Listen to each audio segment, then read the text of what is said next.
George came home very late last night. George anatara n'oge n'abalị ụnyaahụ. George anatara n'oge n'abalị ụnyaahụ. George abatara n'oge n'anyasị ụnyaahụ. George abatara n'oge n'anyasị ụnyaahụ. I forgot my books. I forgot my books. Echefuru m ụmụ akwụkwọ m.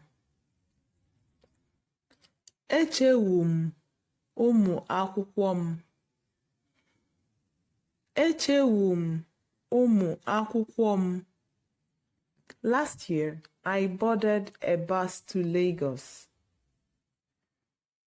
Aka awolo, agbala m ụgbọala jee Lagos.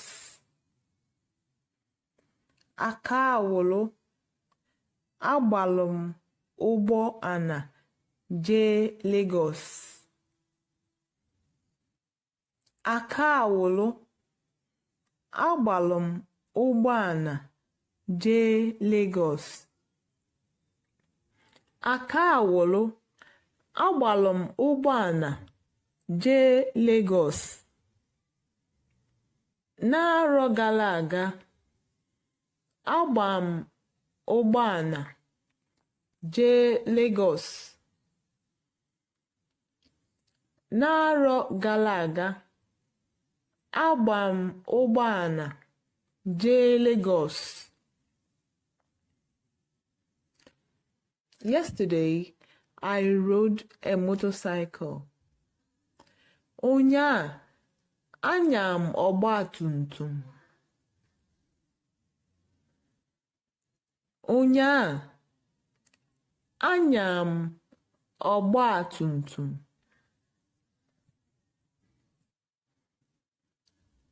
Ụnyaahụ, anya m ọgba tum tum. Yesterday, I rode a motorcycle. Two children played a ball yesterday. Ụmụazị na-abọ gbalụ bọọlụ ụnyaahụ. Ụmụazị na-abọ gbalụ bọọlụ ụnyaahụ.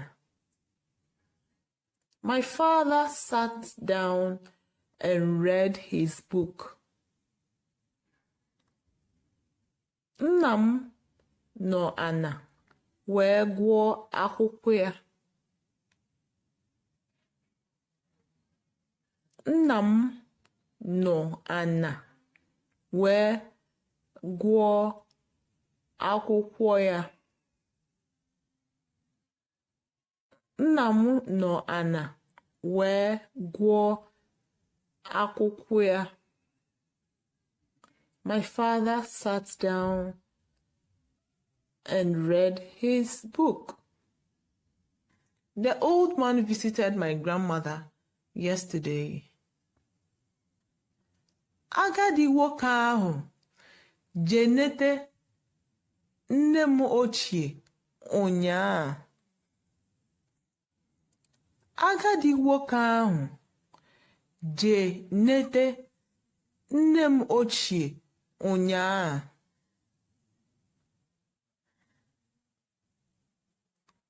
Agadi nwoke ahụ jelu nete nne m ochie ụnyaahụ.